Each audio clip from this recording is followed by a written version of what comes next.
আর আল্লাহ আমাদেরকে বানাইলেন আল্লাহর গোলামি করার জন্য। আল্লাহর কোরআন বলছে, মা খালাকুতুল জিন্না ওয়াল ইনসা ইল্লা লিয়াবুদুন। আল্লাহ বলেন, আল্লাহ মানব জাতি জিন জাতিকে আল্লাহ সৃষ্টি করেছেন একমাত্র কেবলমাত্র আল্লাহর গোলামি করার জন্যে। আমরা গোলামি করব কার? আর একটু জোরে বলুন, কার? আমরা একমাত্র আল্লাহর গোলামি করব। দেখা গেছে নবীরা আল্লাহর গোলামি করে গেছে, সাহাবে কেরাম আল্লাহর গোলামি করে গেছে, তাবে তাবিনরা আল্লাহর গোলামি করে গেছে, আইমে মুস্তাফিদিনরা আল্লাহর গোলামি করে গেছে। এখনো যারা নায়েবে রাসূলরা আছে তারা আল্লাহর গোলামি করে। এমন কিছু বান্দা আছে রে যারা আল্লাহর গোলামি করে, আবার কিছু বান্দা আছে যারা বুঝে না, এরা আল্লাহর গোলামি বাদ দিয়ে মানুষের গোলামি করে। যারা কোন ঠিক কিনা? মানুষের গোলামি করে এমন কিছু বান্দা আছে কিনা নাই? একটা এক্সাম্পল দেই। মুসলমান সিংহের জাতি, সিংহের মতো গর্জন দিবে, পৃথিবীর কোনো মানুষের কাছে মাথা নত করবে না, পৃথিবীর কোনো বাহাদুরের কাছে মাথা নত করবে না, একমাত্র মাথা নত করবে কার কাছে? আমরা মাথা নত করব কার কাছে? আমাদেরকে আল্লাহ বানাইছে আল্লাহর গোলামি করার জন্য, আর যা আল্লাহ বানাইছে সব কিছু বানাইছে আমাদের গোলামি করার জন্য। এই জন্য তাকায় দেখবেন সব কিছুর মাথা আল্লাহ নিচু কইরা দিছেন, আর মানুষের মাথাটা আল্লাহ উঁচু কইরা দিছে। আপনি গরুর দিকে তাকায় দেখেন গরুর মাথা নিচু, মহিষের দিকে তাকায় দেখেন মহিষের মাথা নিচু, ছাগলের দিকে তাকায় দেখেন ছাগলের মাথা নিচু, শিয়ালের দিকে তাকায় দেখেন শিয়ালের মাথা নিচু, মুরগির দিকে তাকায় দেখেন মুরগির মাথা নিচু, হাঁসের দিকে তাকায় দেখেন হাঁসের মাথা নিচু। যা দেখবেন আপনি সবগুলোর মাথা আল্লাহ নিচু করে দিয়েছে, একমাত্র মানুষের তোমাদের মাথাটা আল্লাহ উঁচু কইরা দিছে। এই মাথা দ্বারা কারো কাছে তোমরা মাথা নত করবা না, একমাত্র মাথা নত করবা কার কাছে? একমাত্র আল্লাহর কাছে মাথা নত করবা, আর কাহারই কাছে কোনো বাহাদুর কাছে মাথা নত করবা না। এই জন্যই তো সাহাবায়ে কেরাম আল্লাহর কাছে মাথা নত করেছে, পৃথিবীর কোনো জালেম শাসককে তারা ভয় পায় না। তাই নিয়ত করেছি আজকে আপনাদের সামনে ছোট্ট একখানা সূরা, পবিত্র কোরআন শরীফের 114টি সূরার মধ্যে 95 নম্বর সূরা। সূরার নাম হলো সূরাতুত তিন। এই সূরাটি পবিত্র কোরআন শরীফের 95 নম্বর সূরা। এই সূরার ভিতরে আয়াত আছে 8টি, রুকু আছে 1টি। সূরাটি নাজিল হয়েছে মক্কায়। এই হলো সূরার পরিচিতি। সূরাটি আছে কত নম্বর পারায়? পবিত্র কোরআন শরীফের 30টি পারার মধ্যে 30 নম্বর পারার মধ্যে এই সূরাটি অবস্থিত আছে। আমার ভাইয়ানা, এই সূরার প্রথম দিক দিয়ে আল্লাহ তাআলা 4টা কসম খেয়েছেন। কয়টা? 4টা কসম আল্লাহ খেয়েছেন। প্রথম কসম আল্লাহ খেয়েছেন একটা ফলের, দ্বিতীয় নম্বর কসম খেয়েছেন আল্লাহ একটা তৈলের, তৃতীয় নম্বর কসম আল্লাহ খেয়েছেন একটা পাহাড়ের, চতুর্থ নম্বর কসম আল্লাহ খেয়েছেন একটি নিরাপদ শহরের। এই 4টা কসমকে আল্লাহ গোটা পৃথিবীর মানুষকে একটা মেসেজ দিয়েছেন। মেসেজটা হলো লাকাদ খালাকনাল ইনসানা ফি আহসানি তাকওয়িম। আল্লাহ বলেন, হে মানুষ, অবশ্যই আমি আল্লাহ এই পৃথিবীতে যা সৃষ্টি করেছি, যত মাখলুক সৃষ্টি করেছি, আমার আল্লাহর সৃষ্টি যা আছে সবচেয়ে সুন্দর করে আমি আল্লাহ মানুষ সৃষ্টি করেছি। সুবহানাল্লাহ বলবেন না? আর একটু জোরে বলুন সুবহানাল্লাহ। আল্লাহ তাআলা পৃথিবীতে যা সৃষ্টি করেছেন সবচেয়ে সুন্দর করে আমাকে আপনাকে সৃষ্টি করেছেন। এই হলো আজকের আলোচনার বিষয়বস্তু। আল্লাহ আমাদেরকে সৃষ্টি করলেন এত সুন্দর করে। আল্লাহ যে আমাদেরকে সৃষ্টি করলেন, সৃষ্টির পিছনে একটা উদ্দেশ্য আছে কিনা নাই? আর একটু জুড়ে বলুন, আছে কিনা নাই? আল্লাহ আমাদেরকে সৃষ্টি করেছেন, সৃষ্টির উদ্দেশ্য একটা আছে। আমাদেরকে বানালেন আল্লাহ তাআলা আশরাফুল মাখলুকাত, সৃষ্টির সেরা। আমরা কেন সৃষ্টির সেরা হলাম, কি কারণে সৃষ্টির সেরা হলাম, এই দুটো জিনিস আজকে আপনাদেরকে বুঝিয়ে যাব। 1 নম্বর, আল্লাহ আমাদেরকে বানিয়েছেন, মাকসাদ আছে আল্লাহর, উদ্দেশ্য আছে আল্লাহর। আর 2 নম্বর হলো আমরা যে আশরাফুল মাখলুকাত হলাম, সৃষ্টির সেরা হলাম, এটার পিছনেও দুটো কারণ। কয়টা কারণ? এই 2টা বিষয় আজকে আপনাদের সামনে আলোচনা করব। তবে আলোচনায় যাওয়ার আগে প্রথম 4টা কসম নিয়ে একটু আলোচনা করব। তাহলে প্রথম কসম আল্লাহ খাইলেন একটা ফলের। কিসের ফল? ফলের নাম হলো তিন ফল। কি ফল? ফলের নাম হলো তিন ফল। পৃথিবীতে বহুত ফল আছে। আমি যদি আপনাদেরকে বলি, আচ্ছা বলুন তো দেখি পৃথিবীতে সবচেয়ে উত্তম ফল কোনটি? অনেকেই বলবেন উত্তম ফলটা হলো যে রমজান মাসে আমরা যেই ফলটি দিয়ে ইফতার করি, এই ফলটার নাম কি? আরেকটু আস্তে বলুন, আরেকটু জোরে বলুন। ফলের নাম কি? খেজুর। আমাদের দেশের জাতীয় ফল, ফলের নাম কি? আরেকটু জোরে। কাঁঠাল। আমাদের দেশের জাতীয় মাছ, মাছের নাম কি? আমাদের দেশের জাতীয় পাখি, পাখির নাম কি? আমাদের দেশের জাতীয় কবি, কবির নাম কি? কথা বলে না কেউ। কবি নজরুল ইসলাম আছে দুনিয়াতে? চলে গেছে। আমার ভাইয়েরা, তাহলে আসুন, আল্লাহ রাব্বুল আলামিন এমন একটা ফলের কসম খাইলেন। আল্লাহ যদি কোনো জিনিসের কসম খায়, বুঝতে হবে জিনিসটা অনেক দামি। আল্লাহ কসম খাইলেন তিন ফলের, ফলের মধ্যে সবচাইতে দামি ফল, ফলের নাম কি? সুবহানাল্লাহ বলেন। ফলের নাম কি ফল? তিন ফল। আল্লাহ যেই জিনিসের কসম খায় জিনিসটা বড় দামি। আল্লাহ রাব্বুল আলামিন কাঁঠালের কসম খায় নাই, আল্লাহ রাব্বুল আলামিন খেজুরের কসম খায় নাই, আল্লাহ রাব্বুল আলামিন কলার কসম খায় নাই, মালটার কসম খায় নাই, আপেলের কসম খায় নাই, লিচুর কসম খায় নাই।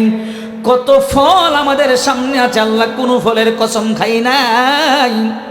আমার আল্লাহ কসম খাইলেন একটা ফল, ফলটার নাম হলো তিন ফল। আল্লাহ যেই জিনিসের কসম খাই জিনিসটা বড় দামি। ফলের মধ্যে সবচাইতে দামি ফল হলো তিন ফল। জোরে কোন সুবহানাল্লাহ। এই ফলটা সচরাচর পাওয়া যায় না, ইচ্ছা করলেই মাওনাতে পাওয়া যাবে না, ইচ্ছা করলেই ভালুকাতে পাওয়া যাবে না। এই ফলটা সচরাচর বাংলাদেশে তেমন কোনো জায়গায় হয় না। এই ফলটা কোন জায়গায় হয়? তাফসীরের মধ্যে এসেছে এই ফলটা হয় বর্তমান পৃথিবীতে সবচাইতে যেই জায়গায় মুসলমানরা নির্যাতিত, নিপীড়িত, অত্যাচারিত বেশি, এই জায়গাটার নাম হলো ফিলিস্তিন। এরপরে পার্শ্ববর্তী রাষ্ট্রের নাম হলো সিরিয়া। তাফসীরের মধ্যে এসেছে এই ফলটা, যেই ফলটার কসম খাইলেন আমার আল্লাহ, এই ফলটা সিরিয়াতে এবং ফিলিস্তিনে বেশি হয়। কোথায় বেশি হয়? এই ফলটা ফিলিস্তিনে এবং সিরিয়াতে বেশি হয়। যদি জিজ্ঞাসা করি এখানে কে কে তিন ফল খেয়েছেন, অধিকাংশ মানুষ হাত তুলবে, হুজুর আমি তিন ফলটা খাই নাই। যারা আরব কান্ট্রিতে গেছে অধিকাংশ মানুষ এই তিন ফলটা খায়। আমরা তো তিন ফলটা বাংলাদেশে পাই না, যদিও পাই যারা টাকাওয়ালা, মালওয়ালা, অর্থওয়ালা, এরা ঢাকা শহরে যেই সমস্ত ইম্পর্টেন্ট জায়গা আছে, মার্কেট আছে, ওই মার্কেটের মধ্যে অনেক সময় তিন ফলটা পাওয়া যায়। এরা রমজান মাসে তিন ফলটা খেনে খায়, কিন্তু সচরাচর সব মানুষ তিন ফলটা খেতে পারে। আমরা খেতে চাই কি চাই না? আরেকটু জোরে কোন খেতে চাই কি চাই না? আমরা এই তিন ফল খাবো, এমন সময় আমরা খাবো যেই ফলটা খাবো আমরা কোনো টাকা লাগবে না, অর্থ লাগবে না, কিছুই লাগবে না, মাগনা খাবো, বিনাহীন, অর্থহীন, টাকা ছাড়া আমরা এই ফলটা খেতে পারবো।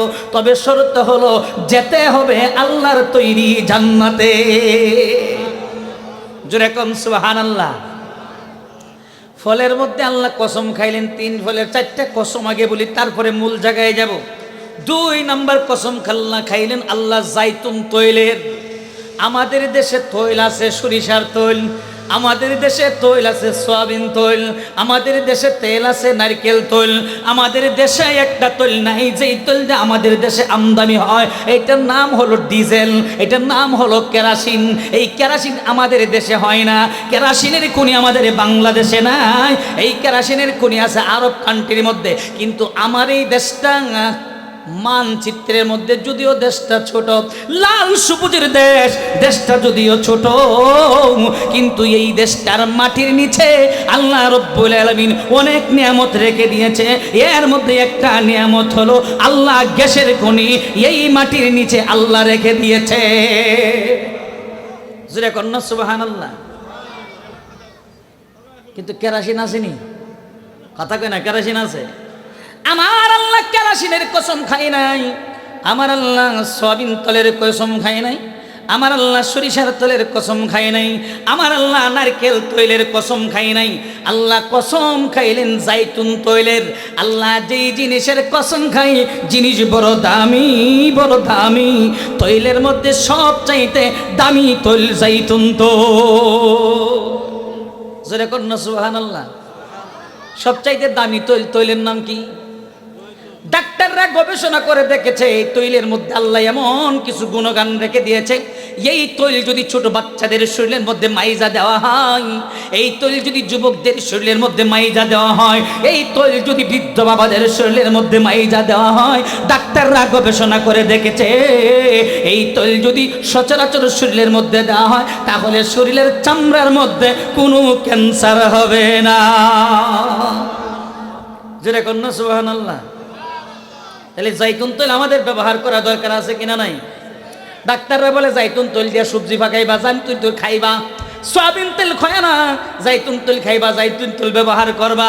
আর আল্লাহ তৈলের মধ্যে কসম খাইলেন জাইতুন তেল, তৈলের মধ্যে সবচাইতে দামি তৈল জাইতুন তেল। জোরে কন্যা সুবহানাল্লাহ। কয়টা কসম গেল? আরেকটু আস্তে, আরেকটু জোরে। কয়টা গেল? 3 নম্বর কসম। ওয়াত্তিনি ওয়াস-শাইতুনি ওয়া তুরি সিনিন। আল্লাহ তাআলা 3 নম্বর কসম খাইলেন, ও তুরি সিনিন, তুর পাহাড়ের কসম আল্লাহ খাইলেন। এই পৃথিবীর মধ্যে সবচেয়ে বড় পাহাড়, পাহাড়ের নাম হলো হিমালয়ের পাহাড়। কি পাহাড়? এই পৃথিবীর সবচেয়ে বড় পাহাড়, পাহাড়ের নাম হলো হিমালয়ের পাহাড়। আমাদের পার্শ্ববর্তী রাষ্ট্রের নাম হলো ভারত। ভারতে একাধিক প্রোগ্রাম করেছি, এই 2 বছর যাবৎ ভারতে যায় না। একাধিক প্রোগ্রাম ভারতের বিভিন্ন জায়গায় করেছি। কলকাতা করেছি, মুখার্জিমুর করেছি, ত্রিপুরা করেছি, মিজোরাম করেছি, অনেক জায়গায় প্রোগ্রাম করেছি ভারতের। ভারতের মধ্যে একটা পাহাড় আছে, পাহাড়টার নাম হলো দার্জিলিং পাহাড়। পাহাড়টা অনেক উঁচু পাহাড়। আবার বাংলাদেশের এমন কোনো উপজেলা নেই যেই জায়গাটায় আল্লাহ আমাকে নেওয়ায় নাই। এমন কোনো বাংলাদেশের উপজেলা নেই যেই জায়গার উপজেলায় আল্লাহ নেওয়ায় নাই। প্রতিটা জায়গায় জায়গায় গিয়েছি। গতকালকে 2টা উপজেলায় ছিলাম, একটা হলো নোয়াখালীর চাটকিল, বাদ মাগরিব বয়ান, আরেকটা প্রোগ্রাম করেছি কুমিল্লা মুরাদনগর। 2টা প্রোগ্রাম 2টা উপজেলায় করে এসেছি। ভাই রে, আগামীকাল আরেকটা জায়গায় যাবো, জায়গার নাম হলো শেরপুর নালিতাবাড়ি। ভাইরা আমার, বাংলাদেশের চতুর্দিকে পাহাড় আছে, একটা জায়গায় পাহাড় নাই, জায়গাটার নাম হলো মংলা বন্দর। সুন্দরবনের দিকে কোনো পাহাড় নাই, কিন্তু গোটা বাংলাদেশের চতুর্দিকে পাহাড় আছে। আল্লাহ বাংলাদেশের পাহাড়ের কসম খায় নাই, দার্জিলিং পাহাড়ের কসম খায় নাই। পাকিস্তানে আল্লাহ বহুত বড় বড় পাহাড় রেখে দিয়েছে, ওই পাহাড়গুলোর কসম আল্লাহ খায় নাই। পৃথিবীর বিভিন্ন প্রান্তে আল্লাহ পাহাড় রেখে দিয়েছে, পাহাড়গুলোর কসম আল্লাহ খায় নাই। আল্লাহ এমন একটা পাহাড়ের কসম খাইলেন, পাহাড়টার নাম হলো তুর পাহাড়। সুবহানাল্লাহ কইতেন না? আল্লাহ যেই জিনিসের কসম খাই, জিনিস বড় দামি, বড় দামি, জিনিস বড় দামি, বড় দামি। আল্লাহ পৃথিবীর মধ্যে কসম খাইলেন, তুর পাহাড়ের কসম খাইলেন। তার মানে হলো পৃথিবীতে যত পাহাড় আছে সমস্ত পাহাড়ের মধ্যে তুর পাহাড়টা হলো দামি। কেন এই তুর পাহাড়টা দামি হলো? দামি হওয়ার কারণ আছে কিনা নাই? দামি হওয়ার কারণ হলো আল্লাহ তাআলা এই পৃথিবীতে যত নবী রাসূল আল্লাহ পাঠাইছেন, একজন নবী আল্লাহ পৃথিবীতে পাঠিয়েছিলেন, নবীর নাম হলো মুসা কালিমুল্লাহ। নবীর নাম হলো মুসা কালিমুল্লাহ। মুসা পয়গম্বর, মুসা কালিমুল্লাহ। যেই পাহাড়ের উপরে উঠে আল্লাহর সাথে কথা বলতেন, কথোপকথন করতেন, সেই পাহাড়টার নাম হলো তুর পাহাড়।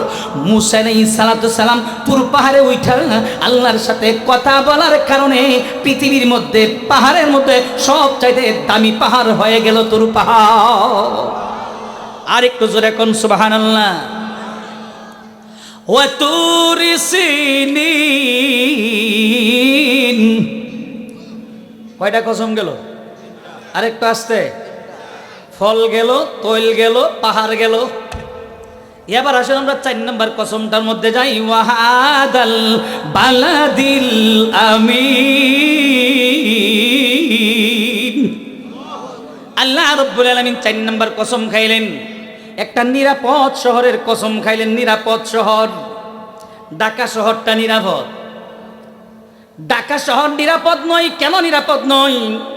যারা গবেষণা করে তারা গবেষণা করে দেখেছে, বাংলাদেশের ঢাকা শহরে যদি 7-এর উপরে ভূমিকম্প হয় তাহলে পুরাতন বিল্ডিংগুলো যা আছে সব ভেঙে চুরমারা হয়ে যাবে। লক্ষ লক্ষ মানুষ 5 সেকেন্ডের ভিতরেই দুনিয়া থেকে বিদায় হয়ে যাবে।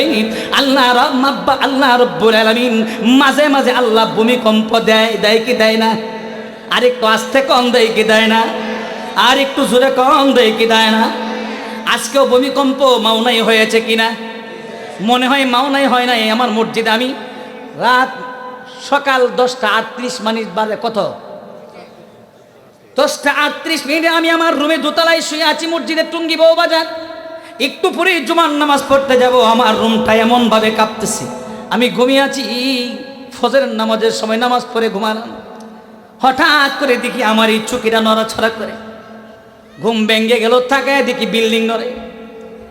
কি নড়ে? বিল্ডিং নড়ে। ঢাকা শহর নিরাপদ শহর নয়। যারা গবেষণা করে তারা গবেষণা করে দেখেছে, এই ঢাকা শহরের পুরাতন বিল্ডিংগুলো যা আছে, আজকের যে ভূমিকম্প হলো, ভূমিকম্পর মাত্রা ছিল 5.5, 5.5, আবার কেউ বলেন 4.8। মালিশন 4.8। কোন সংবাদের মধ্যে আসছে 4.8, কোন সংবাদের মধ্যে আসে 5.5। তাই যদি এই অবস্থা হয়, সূরাতুল কারিয়ার মধ্যে আল্লাহ বলেন, ইয়াউমা ইয়াকুনুন নাসু কাল ফারাশিল মাবসুস ওয়া তাকুনুল জিবালু কাল ইহিনিল মানফুস। যেদিন এই পৃথিবীটা ধ্বংস হয়ে যাবে, সেই দিন আল্লাহ তাআলা ভূমিকম্পের মাধ্যমে জুমার দিনে আল্লাহ পৃথিবীটা ধ্বংস করে দেবে। আজকে যে বাংলাদেশে ভূমিকম্প হলো, কি বারে ভূমিকম্প হয়েছে?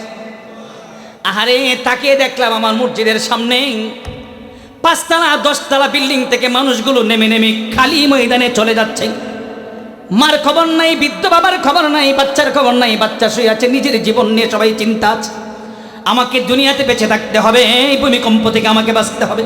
হাই হাই, সকলের মধ্যে হতাশা। না জানি এখন বিল্ডিং ভেঙে যায়, না জানি এখন এই সেকেন্ডের ভিতরে আমি দুনিয়া থেকে বিদায় হয়ে যায়। আল্লাহ রাব্বুল আলামিন মাঝে মাঝে ভূমিকম্প দিয়ে মানুষকে মেসেজ দেয়, হ্যাঁ মানুষ, এই দুনিয়ার মধ্যে তোমরা গুনার মধ্যে লিপ্ত হয়ে গেছো, তোমরা দুনিয়ার মধ্যে অপরাধ বেশি শুরু করে দিয়েছ। তাফসীরের মধ্যে আসছে, আল্লাহ নবী হাদিসের মধ্যে বলেন, ভূমিকম্প হওয়ার লক্ষণ হলো 15টা। কয়টা? ভূমিকম্প হওয়ার কারণ হলো 15টা। আল্লাহ নবী হাদিসের মধ্যে বলেন, এর মধ্যে 1 নম্বরে কারণ হলো, যেই জায়গার মধ্যে অপরাধ বেশি হবে, যেই জায়গার মধ্যে মানুষ বেহায়াপনা বেশি করবে, যেই জায়গার মানুষ বেশি হারাম পয়সা উপার্জন করবে, যেই জায়গার মানুষ তার বাবাকে কদর করবে না, যেই জায়গার মানুষ তার মাকে কদর করবে না, যেই জায়গার মানুষ নির্লজ্জভাবে চলাফেরা করবে, ওই জায়গার মধ্যে আল্লাহ তাআলা ভূমিকম্প দিবে। এটা আমার কথা না, আল্লাহর নবীর কথা। ওই দিকে আজকে বয়ান করব না, বয়ান করব সূরাতুত তিন। যেহেতু কথাটা এসেছে এই জন্য কথাটা বলে ফেললাম। ঢাকা শহর নিরাপদ? কি বলেন নিরাপদ? আল্লাহ কসম খাইলেন, 4 নম্বর কসম, ওয়াহাদাল বালাদিল আমিন। আল্লাহ নিরাপদ শহর দ্বারা আল্লাহ কি বুঝাইলেন? এই শহর দ্বারা আল্লাহ বুঝাইতে চাইলেন, অগণবিজি, এই পৃথিবীর মধ্যে আমি আল্লাহ একটা শহর বানাইলাম। এই শহরটার নাম হলো মক্কা শহর। শহরের নাম কি? এই শহরের নাম হলো মক্কা শহর। এটা এমন এক শহর যেই শহরটা নিরাপদ। সুবহানাল্লাহ কোন? কার কথা? আরেকটু জোরে বলেন, কার কথা? সূরা ৩ 95 নম্বর সূরা 4 নম্বর আয়াতের ভিতরে আল্লাহ নিজে বলতেছেন, পৃথিবীর মধ্যে একটা শহর আছে যেই শহরটা নিরাপদ। সুবহানাল্লাহ কোন? তাহলে বোঝা গেল ঢাকা শহর নিরাপদ নয়, দিল্লি নিরাপদ নয়, পাকিস্তানের করাচি নিরাপদ নয়, পৃথিবীর কোন জায়গায় নিরাপদ নয়। একটা জায়গা নিরাপদ, আল্লাহর কথা অনুযায়ী। সেই জায়গাটার নাম কি? আরেকটু জোরে কন। কিন্তু মক্কা শহর তো মক্কা শহর ছিল না, কোরআনের ভাষায় এই শহরটার নাম ছিল বাক্কা। কি ছিল? কোরআন বলছে এই শহরের নাম ছিল বাক্কা। ইন্না আউয়ালা বাইতিন উযিয়া লিন-নাস লাল্লাযী বিবাক্কা বাক্কাতা মুবারাকাও ওয়া হুদাল লিল আলামিন। কোরআন বলছে এই শহরের নাম ছিল বাক্কা শহর। এটা মক্কা শহর ছিল না, বাক্কা শহর। এই বাক্কা শহরটা আল্লাহ কসম খাইলেন কেন? বাক্কা শহর নিরাপদ কেন, মক্কা শহর নিরাপদ কেন? এই আয়াতের তাফসীরের মধ্যে আসছে তিনটা কারণে এই শহরটা নিরাপদ। সুবহানাল্লাহ কইতেন না? তাফসীর বুঝেন না আপনারা? কত বক্তা বের হয়েছে সাপের খেলা দেখায়, কত বক্তা বের হয়ে বিড়ি খাওয়া শিখায়। বুঝলেন এখন ঠিক কিনা? আছে কিনা না? কত বক্তা বের হয়েছে বিড়ি খাওয়া শিখায়, কত বক্তা বের হয়েছে সাপের খেলা দেখায়। আবার কিছু কিছু বক্তা আছে 2000 টাকা কম দিলে আবার লাইভে আইসা বলে 2000 টাকা কম পাইছি। আছে কিনা নাই? এই সমস্ত বক্তাদেরকে বয়কট করুন। যেই সমস্ত বক্তাদের বয়ানের তাফসীর হবে তাদেরকে দাওয়াত দিবেন। যারা কোরআনের তাফসীর করবে, কোরআনকে সামনে রেখে কথা বলবে, তাদের কথা শুনবেন। যারা কন্ট্যাক্ট করে 70,000 80,000 টাকা নেয়, গুরু যেমন কসাইখানায় ওঠে, গুরু যেমন কুরবানির গুড়ের মধ্যে ওঠে, এদেরকে দাওয়াত দেওয়া ফায়দা হবে কি? কষ্ট পাইতেছেন? কষ্ট পাইতেছেন? কষ্ট পাইলে আমার কোনো কিছু আসা যায় না, আসে যায় না। কিন্তু আমি হক কথা বলে দিয়ে যাবো, কোরআন থেকে কথা বলবো। একটা কথাও কোরআনের বাইরে হবে না। হয়তো নবীর হাদিস থেকে বলবো, নতুবা কোরআন থেকে বলবো। এমন কিছু বক্তা বাংলাদেশে বের হয়েছে যেগুলো একটা ইবারত পড়তে পারে না, একটা কিতাবের ইবারত পড়তে পারে না। আল্লাহ সুর দিছে, কণ্ঠ দিছে, কণ্ঠ বিক্রি করে করে 5 তলা 10 তলা বিল্ডিং বানা।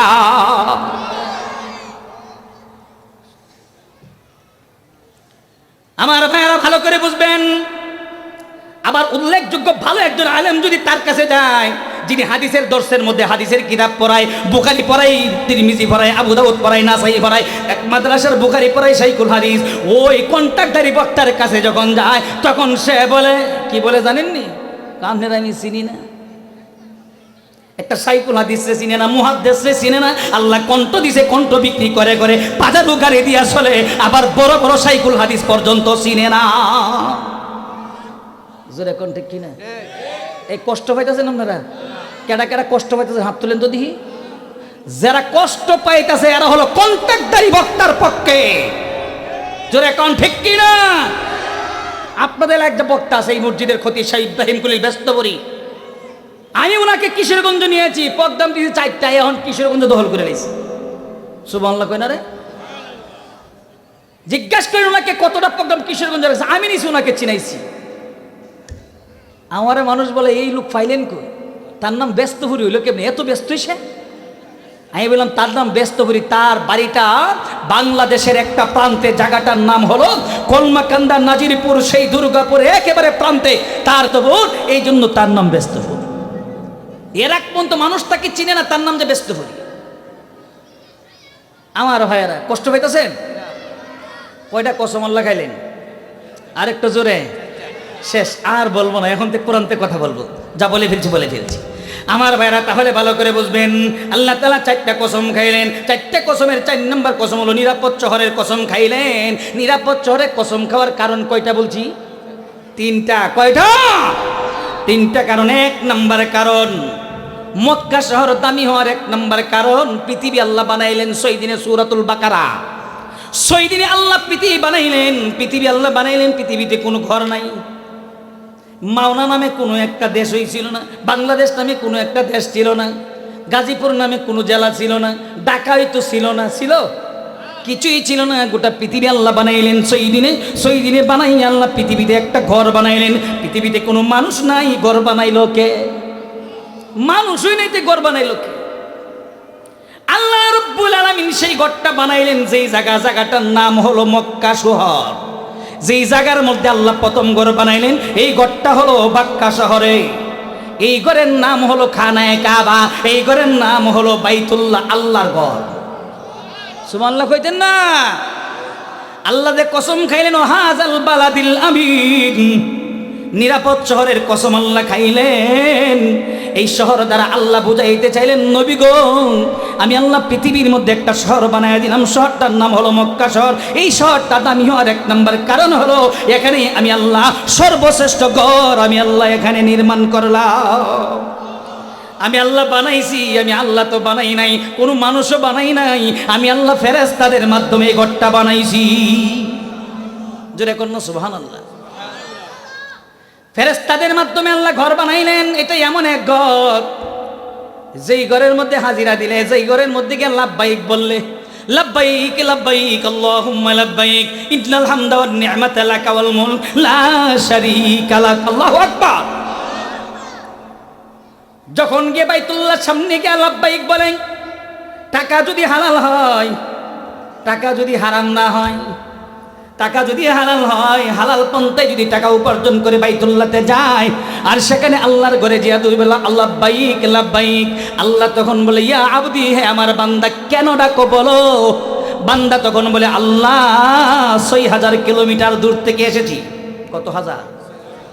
৬,০০০ কিলোমিটার দূর। বাংলাদেশ ছোট্ট একটা দেশ, যেই দেশটা একটা গরিব দেশ, মানচিত্রের মধ্যে দেশটা দেখা যায় না, এমন একটা দেশ থেকে মালিক এসেছি। একটা টাকাও হারাম খাই নাই, সুদের উপরে কোনো টাকা আমার জীবনে নাই, ঘুষের টাকা আমার মধ্যে নাই, দুর্নীতির টাকা নাই, মানুষকে ঠকাইয়া মানুষকে জুলুম কইরা টাকা এগুলা নাই, সিনজি স্টেশন দখল করা টাকা আমার কাছে নাই, বাস স্টেশন দখল করার টাকা আমার কাছে নাই, জনগণের টাকা আমার কাছে নাই, হালাল টাকা নিয়ে এসেছি। মালিক আমার চোখের পানি কবুল করো, আমার ডাকে সাড়া দাও। বান্দার চোখের পানি পড়তে দেরি হয়, আল্লাহ তার জিন্দগির সব গুনাহ মাফ করে দেয়। কত মানুষ দেখেছি টাকা নিয়েছে, ইহরামের কাপড় বেঁধে আবার লাব্বাইক লাব্বাইক বলে, হারাম টাকা নিয়ে বোনের টাকা মাইরা যায় বাইতুল্লাহ জিয়ারত করার জন্য। না না না, তোমার এই টাকায় যদি তুমি যাও, হারাম টাকা নিয়ে যদি বাইতুল্লাহ জিয়ারত করতে যাও আর লাব্বাইক লাব্বাইক বলবা, এই লাব্বাইকে আল্লাহ সাড়া দিবে না। এক নম্বর কারণ হলো খানায়ে কাবা। দুই নম্বর কারণ, আল্লাহ যে নিরাপদ শহর বললেন, শহরটাকে দুই নম্বর কারণ কি? তাফসিরের মধ্যে আছে দুই নম্বর কারণ, আল্লাহ তাআলা পৃথিবীর মধ্যে যত নবী রাসূল পাঠাইছেন, সমস্ত নবীদের সেরা নবী আমার আপনার নবী, সমস্ত রাসূলের সেরা রাসূল আমার আপনার রাসূল মুহাম্মাদুর রাসূলুল্লাহ সাল্লাল্লাহু আলাইহি ওয়াসাল্লাম। সেই নবীকে আল্লাহ তাআলা মক্কা শহরে বাইতুল্লাহর পাশে মা আমেনার গর্ভে, মা আমেনার ঘরে আল্লাহ তাআলা আমাদের আখির নবী মুহাম্মাদুর রাসূলুল্লাহকে আল্লাহ পাঠাইলে। পাশে আবু জাহেলের ঘর আছে কিনা নাই? আরেকটু জোরে কোন আছে কিনা নাই? একদিকে মা আমেনার ঘর, আর একদিকে আবু জাহেলের ঘর। একদিকে আবু জাহেলের ঘর, ওই আবু জাহেলের ঘর আল্লাহ বানায় দিল বাথরুম। কি বানায় দিছে? আরেকটু জোরে বলেন, কি বানায় দিছে? একদিকে আল্লাহ আবু জাহেলের বাড়িটারে বাথরুম বানায় দিছে, আর পাশেই আল্লাহ তাআলা সর্বশ্রেষ্ঠ নবী, সর্বশ্রেষ্ঠ রাসূলকে আল্লাহ তাআলা ওই খানায়ে কাবার সামনে মা আমেনার ঘরে আল্লাহ আমার নবী আপনার নবীকে পাঠাইলেন। এই জন্য শহরটা দামি। কয়টা কারণ গেল? দুইটা গেল। এক নম্বর খানায়ে কাবা, দুই নম্বর আমার রাসূল, তিন নম্বর কি? তিন নম্বর যে কোরআন নিয়ে বসছি। এই পৃথিবীর মধ্যে আল্লাহ তাআলা যত কিতাব আল্লাহ পাঠাইলেন, চারখানা কিতাব হলো বড় বড়, আরো অনেক সুহিফা আল্লাহ পাঠাইছেন। চারখানা কিতাব হলো বড় বড়, এর মধ্যে শ্রেষ্ঠ কিতাবের নাম হলো মহাগ্রন্থ আল কোরআন। তাওরাত আল্লাহ পাঠাইলেন, জবুর আল্লাহ পাঠাইলেন, ইনজিল আল্লাহ পাঠাইলেন, এক একটা কিতাব এক একজন নবীর কাছে পাঠাইলেন। আর আমার আপনার নবীর কাছে আল্লাহ পাঠাইলেন মহাগ্রন্থ আল কোরআন, আর বলে দিলেন নবী গো, আমি আল্লাহ যত কিতাব পাঠাইছি শ্রেষ্ঠ কিতাব হাবিব আমার আপনাকে দান করেছি। এই কিতাব আল্লাহ পাঠাইলেন মক্কা শহরে। সুবহানাল্লাহ কইতেন না? কিতাব আল্লাহ পাঠাইলেন মক্কা শহরে, কিতাব আল্লাহ পাঠাইলেন মদিনা শহরে। আমার নবী মক্কায়, কোরআন মক্কায়, আমার নবী মদিনায়, কোরআন মদিনায়। এই কোরআনের ভিতরে 114টা সূরা আছে। 114টা সূরা, প্রত্যেকটা সূরার প্রথম দিক দিয়ে লেখা আছে হয়তো মক্কি নয়তো বা মাদানী। আমি আজকে যেই সূরা আপনাদের সামনে আলোচনা করছি, এই সূরাটার প্রথম দিক দিয়ে লেখা আছে মক্কি। নবী যখন মক্কায়, তখন আল্লাহ এই সূরাটা নাজিল করছে। আমি আজকে মক্কি সূরার তাফসীর করছি। যেরকম সুবহানাল্লাহ। আমার নবী মক্কায়, কোরআন কোথায়? কোরআন আল্লাহ মক্কায় নাজিল করলেন। এই কিতাব আল্লাহ পাঠাইলেন মক্কা শহরে, এই জন্য মক্কা শহর দামি। কোরআন আল্লাহ পাঠাইলেন মদিনা শহরে। রাসূল যখন মক্কা ছেড়ে মদিনায় চলে গেলেন, তখন আল্লাহ মদিনাতে কোরআন নাজিল করলেন। এই জন্য সূরার প্রথম দিকটা লেখা আছে মদনী। কি আছে? মদনী লিখে আছে। মক্কায় যাওয়ার মনটা চায়? কার কার মনটা চায় হাত তুলে দেখান তো। মক্কা মনটা চায়। আল্লাহ তুমি কবুল করো, আল্লাহ তুমি সকলের হাতগুলো কবুল করো। আর একটু জোরে এখন আমিন। মদিনায় রাসূলের রওজার পাশে গিয়ে সালাম দেওয়ার মনটা চায়? আমার তো সবসময় মনটা চায়। আমার মন শুধু যে জ্বলে তোমারই বিরহে নবী, আমার মন শুধু যে জ্বলে তোমারই বিরহে নবী, এ জ্বলন নিভিয়ে যাবে দেখিলে মদিনার ছবি। পৃথিবীর মানুষ সকল গাহে যে তোমারি গজল, পৃথিবীর মানুষ সকল গাহে যে তোমারি গজল। রচিল হাজার কবিতা এ দরার হাজার কবি। যেরকম মারহাবা। মনটা চাই বারবার মদিনাতে যাই, রাসূলের রওজা পাকে গিয়ে একটু সালাম দেই। আল্লাহ সকলকে কবুল করুক, জোরে করো আমিন। কয়টা কসম গেল? মাত্র 4টা কসম গেল। মূল আলোচনায় আসলাম। আল্লাহ 4টা কসমকে আল্লাহ বলছেন, লাকাদ খালাকনাল ইনসানা ফি আহসানি তাকবীর। আল্লাহ রাব্বুল আলামিন 4টা কসম কে বলে? ওগো নবীজি, আমি আল্লাহ 4টা কসম কে বলছি। এই পৃথিবীতে আমি আল্লাহ যত মাখলুক সৃষ্টি করেছি সবচেয়ে সুন্দর করে আল্লাহ মানুষ সৃষ্টি করেছে। এখন আসেন মূল জায়গায় যায়। আল্লাহ যে মানুষ সৃষ্টি করলেন, সৃষ্টি করার পিছনে উদ্দেশ্য আছে কিনা নাই? আল্লাহ যে মানুষ সৃষ্টি করলেন, সৃষ্টি করার পিছনে উদ্দেশ্য আছে। আল্লাহ আমাদেরকে আশরাফুল মাখলুকাত বানাইলেন, আশরাফুল মাখলুকাত হওয়ার পিছনে কারণ আছে। এটা লাগবে না, বলছি না ফ্যান আনার জন্য। আল্লাহ যে আশরাফুল মাখলুকাত বানাইলেন, বানানোর পিছনে একটা কারণ আছে, দুটো কারণ। আর আল্লাহ আমাদেরকে বানাইলেন আল্লাহর গোলামি করার জন্য। আল্লাহর কোরআন বলছে, মা খালাকুতুল জিন্না ওয়াল ইনসা ইল্লা লিয়াবুদুন। আল্লাহ বলেন, আল্লাহ মানব জাতি জিন জাতিকে আল্লাহ সৃষ্টি করেছেন একমাত্র কেবলমাত্র আল্লাহর গোলামি করার জন্য। আমরা গোলামি করব কার? আর একটু জোরে বলুন, কার?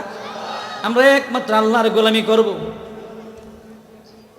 দেখা গেছে নবীরা আল্লাহর গোলামি করে গেছে, সাহাবে কেরাম আল্লাহর গোলামি করে গেছে, তাবে তাবিনরা আল্লাহর গোলামি করে গেছে, আইমে মুস্তাফিদিনরা আল্লাহর গোলামি করে গেছে। এখনো যারা নায়েবে রাসূল আছে তারা আল্লাহর গোলামি করে। এমন কিছু বান্দা আছে রে যারা আল্লাহর গোলামি করে, আবার কিছু বান্দা আছে যারা বুঝে না, এরা আল্লাহর গোলামি বাদ দিয়ে মানুষের গোলামি করে। যারা কোন ঠিক কিনা? মানুষের গোলামি করে এমন কিছু বান্দা আছে কিনা নাই? একটা এক্সাম্পল দেই। মুসলমান সিংহের জাতি, সিংহের মতো গর্জন দিবে, পৃথিবীর কোনো মানুষের কাছে মাথা নত করবে না, পৃথিবীর কোনো বাহাদুরের কাছে মাথা নত করবে না, একমাত্র মাথা নত করবে কার কাছে? আমরা মাথা নত করব কার কাছে? আমাদেরকে আল্লাহ বানাইছে আল্লাহর গোলামি করার জন্য, আর যা আল্লাহ বানাইছে সব কিছু বানাইছে আমাদের গোলামি করার জন্য। এই জন্য তাকায় দেখবেন সব কিছুর মাথা আল্লাহ নিচু কইরা দিছেন, আর মানুষের মাথাটা আল্লাহ উঁচু কইরা দিছে। আপনি গরুর দিকে তাকায় দেখেন গরুর মাথা নিচু, মহিষের দিকে তাকায় দেখেন মহিষের মাথা নিচু, ছাগলের দিকে তাকায় দেখেন ছাগলের মাথা নিচু, শিয়ালের দিকে তাকায় দেখেন শিয়ালের মাথা নিচু, মুরগির দিকে তাকায় দেখেন মুরগির মাথা নিচু, হাঁসের দিকে তাকায় দেখেন হাঁসের মাথা নিচু। যা দেখবেন আপনি সবগুলোর মাথা আল্লাহ নিচু করে দিয়েছে, একমাত্র মানুষের তোমাদের মাথাটা আল্লাহ উঁচু কইরা দিছে। এই মাথা দ্বারা কারো কাছে তোমরা মাথা নত করবা না, একমাত্র মাথা নত করবা কার কাছে?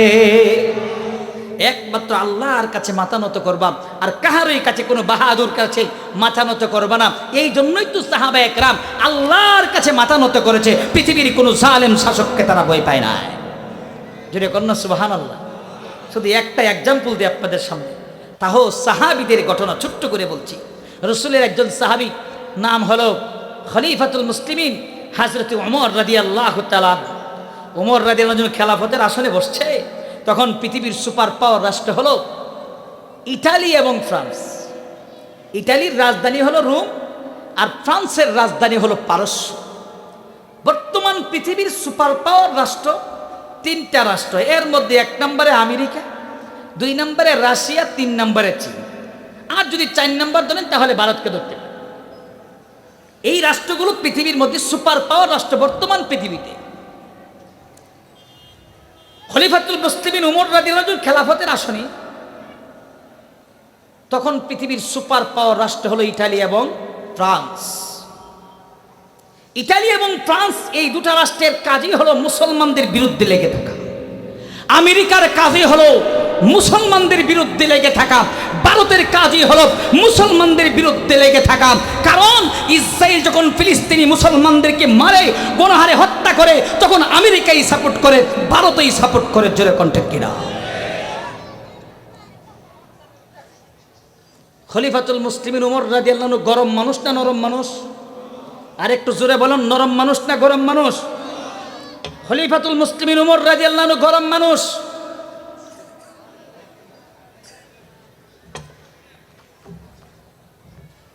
পক্ষান্তরে হযরত আবু বকর সিদ্দিক রাদিয়াল্লাহু তাআলা হলো নরম মানুষ। অনেক সময় নরম মানুষও গরম হয়ে যায়। জোরে কণ্ঠে কিনে? খলিফাতুল মুসলিমিন ওমর রাদিয়াল্লাহু খেলাফতের আসনে বসেই উনি 10 জন সাহাবী তৈরি করলেন। 10 জন সাহাবীর মধ্যে একজন সাহাবীকে লিডার বানালেন। সাহাবীর নাম হলো আব্দুল্লাহ ইবনে হুযাফা রাদিয়াল্লাহু তাআলা। আব্দুল্লাহ ইবনে হুযাফা রাদিয়াল্লাহুকে বললেন, ও আব্দুল্লাহ ইবনে হুযাফা, তোমার নেতৃত্বে রোম এবং পারস্যের সাথে যুদ্ধ করতে হবে, ইটালি এবং ফ্রান্সের সাথে যুদ্ধ করতে হবে। আমিরুল মুমিনিন বলেছে যুদ্ধ করতেই হবে। আমাদের দেশের সরকার প্রধান যেনারা থাকে, ওনারা যদি সেনা প্রধানকে বলে যুদ্ধ করতে হবে, তখন তারা বাধ্য যুদ্ধ করতে। জোরে বলেন কথা ঠিক কিনা? খলিফাতুল মুসলিমিন ওমর রাদিয়াল্লাহু বলেন ফ্রান্স এবং ইটালির সাথে যুদ্ধ করতে হবে। ওদিকটা ইটালির বাদশা, ফ্রান্সের বাদশা শুনেছে মুসলমানরা একমাত্র আল্লাহকে ছাড়া আর কাহারো কাছে মাথা নত করে না। আমার ভাইয়েরা, যুদ্ধের ময়দানে চলে গেলেন। বাদশা বলে দিলেন, মুসলমানদের সাথে কোনো হাতিয়ার নাই, অস্ত্র নাই, তারা তো পরাজিত হবে। তোমাদের সাথে অস্ত্র আছে, শস্ত্র আছে, সব আছে। ওরা যদি পরাজিত হয়, তাদেরকে ধরে আমার কাছে নিয়ে আসবে, আমি এদেরকে পরীক্ষা করব। ওরা নাকি এক আল্লাহকে ছাড়া কাহারো কাছে মাথা নত করে না। আমি একটু পরীক্ষা করতে চাই মুসলমানদেরকে। যুদ্ধ শুরু হলো, মুসলমানরা ধরা পড়ল। বাদশার কামরার মধ্যে নিয়ে যাচ্ছে সেনাবাহিনীরা। বাদশার কামরাটাকে এমনভাবে করা হয়েছে, বাদশার রুমের ভিতরে ঢুকতে হলে মাথাটা নত করে ঢুকতে হয়। আব্দুল্লাহ ইবনে হুযাফা রাদিয়াল্লাহু রুমের সামনে গিয়ে সঙ্গে সঙ্গে বাদশাকে ডাক দিয়ে বলেন, বাদশা, আমাদের ইসলাম ধর্মের মধ্যে আছে আমরা আল্লাহকে ছাড়া কাহারো কাছে মাথা নত করি না। তুমি যদি তোমার এই পর্দা না ওঠাও, তাহলে তোমার কামরার ভিতরে ঢুকবো না। সুবহানাল্লাহ কইছেন না? ধরা পড়ে গেছে, এখনো কি হুঙ্কার দেয়? ঠিক আছে, পর্দাটা উঠিয়ে দাও, ওর আগে ভিতরে ঢুকো। সেনাবাহিনীদেরকে পর্দাটা উঠিয়ে দাও, পর্দা উঠিয়ে দেওয়া হলো। মুসলমানরা ভিতরে ঢুকলেন, সাহাবীরা ভিতরে ঢুকলেন। বাদশা ডাক দিয়ে বলে, তোমাদের মধ্যে লিডার কে? অন্যান্য সাহাবীরা তাকায় আছে আব্দুল্লাহ ইবনে হুযাফা রাদিয়াল্লাহুর দিকে। তোমার নাম কি? আমার নাম আব্দুল্লাহ ইবনে হুযাফা। এই আব্দুল্লাহ ইবনে হুযাফা, তুমি যদি ইসলাম ধর্ম ছেড়ে দাও আর আমাদের ধর্ম গ্রহণ করো, তাহলে তোমাকে 3টা পুরস্কার দেওয়া হবে। কয়টা? আর একটু জোরে বলেন, কয়টা? বর্তমান পৃথিবীতে মানুষ 3টা জিনিসের পাগল। 1 নাম্বার পাগল হলো নারীর জন্য, 2 নাম্বার পাগল হলো টাকার জন্য, 3 নাম্বার পাগল হলো ক্ষমতার জন্য। জোরে বলেন কথা ঠিক কিনা? 1 নাম্বার পাগল নারী, 2 নাম্বার পাগল হলো টাকা, আর 3 নাম্বার পাগল হলো ক্ষমতা। আসছে সামনে, ক্ষমতার জন্য লড়াই হবে, কে যাবে ক্ষমতায়? যদি ক্ষমতার জন্য দুর্গা পূজায় যেতে হয় দুর্গা পূজায় যাবে, তারপরও ক্ষমতা চাই। জোরে কণ্ঠে কিনা? মুসলমানের বাচ্চা দুর্গা পূজাতে যায় আমার ভাই একমাত্র ক্ষমতার জন্য। আমাদের ঐতিহ্য ভুলে গেলে চলবে না। আমরা মুহাম্মদুর রাসূলুল্লাহর উম্মত। আমাদের সৈনিক ওমর রাদিয়াল্লাহু তাআলা আনহু, আমাদের সৈনিক আবু বকর সিদ্দিক রাদিয়াল্লাহু তাআলা আনহু, আমাদের সৈনিক হযরত আলী রাদিয়াল্লাহু তাআলা আনহু, আমাদের সৈনিক হযরত উসমান রাদিয়াল্লাহু তাআলা আনহু। সুতরাং বুঝতে হবে, আমাদের ঐতিহ্য ধরে রাখতে হবে। আমরা দুর্গা পূজার মধ্যে গিয়া যদি বলি রোজা আর পূজা এক হই, এখন ঠিক কিনা? আছে কিনা নাই? এখন রোজা এবং পূজার হককে যারা এরা এটি ভাল লাগতো না, এটি যাইব গাউটা মজুর, এখন ঠিক কিনা? আমার ভাইরা ভালো করে বুঝবেন, আমরা বয়ানে বসলে হক কথাগুলো বলি, যেটা রং করবে রংগুলো ধরতে হবে। আমরা যে শ্রেষ্ঠ উম্মত হয়েছি কারণ কয়টা? এটা আসতেছে, ধারাবাহিক তাফসীরের মধ্যে আসবে। বাদশা ডাক দিয়ে বলে, এ আব্দুল্লাহ ইবনে হুযাফা, তুমি যদি ইসলাম ধর্ম ছেড়ে দাও, আমাদের ধর্ম যদি গ্রহণ করো, তাহলে তোমাকে 3টা পুরস্কার দেওয়া হবে। 1 নম্বর পুরস্কার, এই রোমের মধ্যে তোমার যেই মেয়েটা পছন্দ হয় সেই মেয়েটাকে তোমার কাছে বিবাহ দিব। 2 নম্বর পুরস্কার, তোমাকে অর্ধেক রাজ্যের মালিক বানায় দিব। 3 নম্বর পুরস্কার, আমি বাদশা যখন থাকবো না, বাকি অর্ধেক রাজ্যের মালিকও তুমি হয়ে যাইবা। কয়টা পুরস্কারের ঘোষণা করছে? কাফেররা আমার নবীকে পুরস্কারের ঘোষণা করছিল। মুহাম্মদ মক্কার মধ্যে কোন নারী ছাউ বলে দিব? মুহাম্মদ কি ছাউ দিব? লাস্ট পর্যন্ত যখন মুহাম্মদুর রাসূলুল্লাহ তাদের কথা শুনে না, লাস্ট পর্যন্ত কাফেররা বলেছিল, মুহাম্মদ তুমি কিছুদিন আমাদের প্রভুর ইবাদত করো আর আমরা কিছুদিন তোমার প্রভুর ইবাদত করি। আল্লাহ সূরাতুল কাফিরুন নামে একটা সূরা নাজিল করে দিয়েছিলেন। জোরে কোন ঠিক কি না? কাফেরদের ব্যাপারে আল্লাহ সূরা নাজিল করেছেন সূরাতুল কাফিরুন, মুনাফিকদের ব্যাপারে আল্লাহ সূরা নাজিল করেছেন সূরাতুল মুনাফিকুন, মুমিনদের ব্যাপারে আল্লাহ সূরা নাজিল করেছেন সূরাতুল মুমিনুন। পবিত্র কোরআন শরীফটা হলো একটা মানুষের জন্য, একটা মানুষ জান্নাতে যাওয়ার জন্য, তার দুনিয়ার জিন্দেগি সুখী হওয়ার জন্য, জীবন সুন্দর হওয়ার জন্য বেশি কিছু লাগবে না। যারা আল্লাহর কোরআন ধরবে তাদের দুনিয়ার জিন্দেগি সুন্দর হবে, আখিরাতের জিন্দেগিও সুন্দর হবে। কয়টা পুরস্কারের ঘোষণা করছে? 3টা পুরস্কারের ঘোষণা করছে। এবারে দেখুন মুসলমানরা তারা কি ঈমান ছেড়ে দেয় কিনা, ইসলাম ধর্ম ছেড়ে দেয় কিনা। আব্দুল্লাহ ইবনে হুযাফা রাদিয়াল্লাহু তাআলা ডাক দিয়ে বলে, রোমের বাদশা তুমি আমাকে সুন্দরী রূপসী মেয়ে দিবা, আমি যদি জান্নাতে যেতে পারি, আমার আল্লাহ এমন সুন্দরী নারী আমার জন্য রেখে দিয়েছে যেটা তুমি কোনোদিন কল্পনাও করতে পারো না। জোরে কন্যা সুবহানাল্লাহ। তুমি আমাকে এই স্বপ্ন দেখাইছো অর্ধেক রাজ্যের মালিক বানায়া দিবা, আর আমার আল্লাহ আমার জন্য এমন জান্নাতি বালাখানা রেখা দিছে যে এই জান্নাতটাকে আল্লাহ তাআলা হীরা দ্বারা, মুক্তা দ্বারা, স্বর্ণ দ্বারা আল্লাহ বানায়া রাখছে। কি নাই সেই জায়গার মধ্যে? শোনো বাদশা, তুমি আসমান থেকে জমিন পর্যন্ত, জমিন থেকে আসমান পর্যন্ত তুমি যদি স্বর্ণ দিয়ে অলংকার দিয়ে ভরপুর করে দাও, আমি ইসলাম ধর্ম ছাড়বো দূরের কথা, ইসলামের মধ্যে যে আজানের ধ্বনি আছে আল্লাহু আকবার, আল্লাহু আকবার, এই আল্লাহু আকবারের ধ্বনি শোনা থেকে আমার কানকে বিরত রাখতে পারবো না। তুই বলে ইসলাম ধর্ম ছেড়ে দিতাম? ইসলাম ধর্মটা কি এত সহজ? আর আমাদের দেশের নামদারি মুসলমানরা এরা ক্ষমতায় যাওয়ার জন্য বলে রোজা আর পূজা একই। আর একটু জোরে কন্যা নাউজুবিল্লাহ। রাজনৈতিক আলোচনায় যাব না আমার ভাইরা, তাহলে আসলে হক কথাগুলো বলে দিয়ে যাই, মনোযোগ সহকারে শুনবেন। বাদশা এবার ডাক দেয়া বলল, এদেরকে জেলখানায় বন্দি করে রাখো একাধারে 7 দিন। কয়দিন? এরা যখন আমার কথা শুনে না, জালেম শাসকদের কাজে হলো যারা আমার বিরুদ্ধে করবে তাদেরকে জেলখানায় বন্দি করা। অতীতেও দেখেছি যে আলেমরা হক কথা বলেছে, তাদের পক্ষে কথা বলেছিল, কিন্তু তারা এটাকে বিরোধিতা মনে করেছে, এই জন্য তাদেরকে জেলখানায় বন্দি করে রেখেছে। শুধু তাই না, এমনকি অনেক আলেমদেরকে ঘুষি মেরে রাগ থেকে তাদের চেহারা থেকে রক্ত জড়াইছে। আল্লাহ বলে আলেমদের শরীর থেকে রক্ত জড়েছে, এরা হলো নায়েবে রাসূল, তোদের ক্ষমতা বেশি দিন টিকবে না। যারা বলেন কথা ঠিক কিনা? সেই আল্লাহ এখনো আছে কিনা নাই? আর একটু জোরে, এখন আছে কিনা না? বাদশা ডাক দেয়া করে জেলখানায় বন্দি করো 7 দিন। কয়দিন? একাধারে 7 দিন জেলখানায় বন্দি করে রাখা হলো। ডাক্তার পাঠালো, রিপোর্টটা দাও তো দেখি তাদের অবস্থাটা কি। ডাক্তার এসে রিপোর্ট দিল, এখনই যদি খাবার না দেওয়া হয় সবগুলো দুনিয়া থেকে বিদায় হয়ে যাবে। ঠিক আছে, এবার তাদেরকে খাবার দাও 2টা। এমন 2টা খাবার দিবা যেই 2টা খাবার মুসলমানদের জন্য হারাম। 1 নাম্বার খাবার দিল শুকরের গোশত। বুঝেননি? কোরআনের ভাষায় বলা হয় খিনজির, আর আমরা যদি বাংলা ভাষায় বলি তাহলে শুকর। শুকরের গোশত তাদেরকে খাবারে দিবা। 2 নাম্বার খাবার হলো মদ। কি দিবা তাদেরকে? তাদেরকে মদ দিবা, শুকরের গোশত দিবা। হালাল না হারাম? আর একটু জোরে বলেন। এদেরকে 2টা খাবার দিবা, মদ এবং শুকরের গোশত দিবা। ডাক্তার রিপোর্ট দিল এদের শরীরের মধ্যে কোনো শক্তি নাই, এখনই তারা মারা যাবে।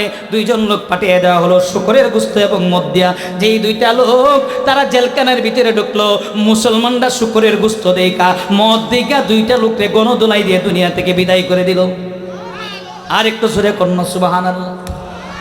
বাদশার কাছে রিপোর্ট গেল, যারা শুকরের গোশত এবং মদ নিয়ে গিয়েছিল তাদেরকে গণদোলাই দিয়ে মুসলমানরা বিদায় করে দিয়েছে। বাদশা বলে, একটু আগে ডাক্তার রিপোর্ট দিল এদের নাকি শক্তি নাই, এরা মারা যাবে। এখন এদের এই শক্তি কোথায় থেকে আসলো? এই শক্তি কার শক্তি? যদি কেউ মনে করে আমার চাইতে শক্তিশালী আর কেউ নাই, আল্লাহ বলে তোমার শক্তির চাইতে আমি আল্লাহ বহুত শক্তি পৃথিবীতে রেখে দিয়েছি। আমি আল্লাহর শক্তির কাছে কোনো শক্তি টিকবে না। আমি আল্লাহ ইচ্ছা করলে 5টা সেকেন্ডের ভিতরে তোমাদের সমস্ত শক্তিগুলো শেষ করে দিতে পারি। আল্লাহ পারে কি পারে না? কই সেকেন্ড লাগবো? কই সেকেন্ড? আজকের ভূমিকম্প কই সেকেন্ড হয়েছে? কথা কয় না রে? কয় সেকেন্ড? কেউ বলে 7 সেকেন্ড, কেউ বলে 5 সেকেন্ড, কেউ বলে 6 সেকেন্ড। আল্লাহ বলে আমি আল্লাহ তোমাদের সমস্ত শক্তি শেষ করে দিতে আমি আল্লাহর 1টা সেকেন্ড সময়ও লাগবে না। তুমি চোখের পলকটা দিতে দেরি হবে, এরই মধ্যে দেখবে গোটা পৃথিবী শেষ হয়ে গেছে। সুতরাং শক্তির বাহাদুরি কইরো না, টাকার বাহাদুরি কইরো না। টাকা চিরজীবন মানুষের থাকে না, শক্তি আর ক্ষমতাও মানুষের পৃথিবীতে চিরজীবন থাকে না। জোরে বলেন কথা ঠিক কিনা? শক্তির বাহাদুরি করো, টাকার বাহাদুরি করো, উলামা একরামদের সাথে বেয়াদবি করো, এই বেয়াদবি আল্লাহ বরদাস্ত করবে না। কারণ আল্লাহ নবী বলছেন আল উলামা ওয়ারাসাতুল আম্বিয়া, উলামা একরাম হলো নবীগণের ওয়ারিস। নবী নাই তো কি হয়েছে? নবীর উত্তরসূরি আছে। তাদের সাথে যারা বেয়াদবি করবে তাদের পরিণতি খারাপ হবে, খারাপ হবে, খারাপ হবে। যদি বলেন কথা ঠিক কিনা? জেলখানায় বন্দি করে রাখা হলো, একাধারে 7 দিন খাবার দিল, গণদোলাই দিয়ে 2টারে বিদায় করে দেওয়া হলো। বাদশা ডাক দিয়া বলে এদের শক্তি নাই, তো এই শক্তি এখন কোথায় থেকে আসলো? এই শক্তি কার শক্তি? আর একটু জোরে বলেন কার শক্তি? বাদশা এবার তার সেনাবাহিনীদেরকে বলল, যাও এদেরকে জেলখানায় বন্দি করে রেখা হবে না। 10 জনের জন্য 10টা ডেক তৈরি করো, তৈল নিয়ে আসো, ডেক্সির মধ্যে তৈল দাও, লাকড়ি নিয়ে আসো, লাকড়ি দিয়ে তৈলগুলো গরম করো, এই সবগুলোকে তৈলের মধ্যে ছেড়ে দিয়ে দুনিয়া থেকে বিদায় করে দিব। পৃথিবী আমরা ইতিহাস শুনি সাহাবীদের, এখনো পৃথিবীতে এমন কিছু জেলখানায় আছে যেই জেলখানার মধ্যে মুসলমানদেরকে নির্যাতন নিপীড়ন চালানো হচ্ছে। এমন নির্যাতন নিপীড়ন চালানো হচ্ছে যেটা আপনি জীবনে কল্পনাও করবেন না। এমন কিছু জেলখানা পৃথিবীতে এখনো আছে কিনা? না, এখনো এমন কিছু জেলখানা আছে যেখানে মুসলমানদেরকে নির্যাতন নিপীড়ন করা হচ্ছে, উলঙ্গ অবস্থায় রেখে দিয়ে তাদেরকে এমনভাবে শাস্তি দেওয়া হচ্ছে। আরে আমাদের দেশেও তো এমন জেলখানা বানিয়েছিল কিছু জালেম শাসকরা, যারা আয়নাঘর বানিয়েছিল। এই আয়নাঘরের ভিতরে মানুষদেরকে, নিরপরাধ মানুষদেরকে 1 বছর নয়, 2 বছর নয়, একাধারে 15 বছর 16 বছর তাদেরকে আয়নাঘরের ভিতরে রেখেছিল। জোরে বলেন কথা ঠিক কিনা? আমার ভাইরা তাহলে আসো, দেখছি কয়টা তৈরি করলো? 10টা। কয়টা দেখছি? সাহাবি কয়জন? সাহাবি 10 জন। দেখছি এলো 10টা তৈল দিয়ে গরম করলো লাকড়ি দিয়ে। বাদশা এবার দাঁড়িয়ে দাঁড়িয়ে দেখছে। বাদশা ডাক দিয়ে বলো, আব্দুল্লাহ ইবনে হুযাফা, বলো ইসলাম ধর্ম ছাড়বা কিনা? নতুবা এখন ওই তৈলের মধ্যে, জ্বলন্ত তৈলের মধ্যে ছেড়ে দিব। মুসলমানরা কোনোদিন জালেম শাসকের কাছে মাথা নত করে না। আব্দুল্লাহ ইবনে হুযাফা রাদিয়াল্লাহু আনহু এবার ডাক দেয়, বাদশা ও বাদশা, তোমার তৈলকে ভয় পাই না, তোমার আগুনকে ভয় পাই না, একমাত্র ভয় পাই আল্লাহকে। তুমি তো আমার থেকে মাত্র একটা প্রাণ নিবা, একটা জীবন নিবা। এই জীবনের পরে আরো জীবন আছে, এই জীবনের পরে আল্লাহ আবার জীবিত করবে। আল্লাহর কাছে সকলের হিসাব দিতে হবে।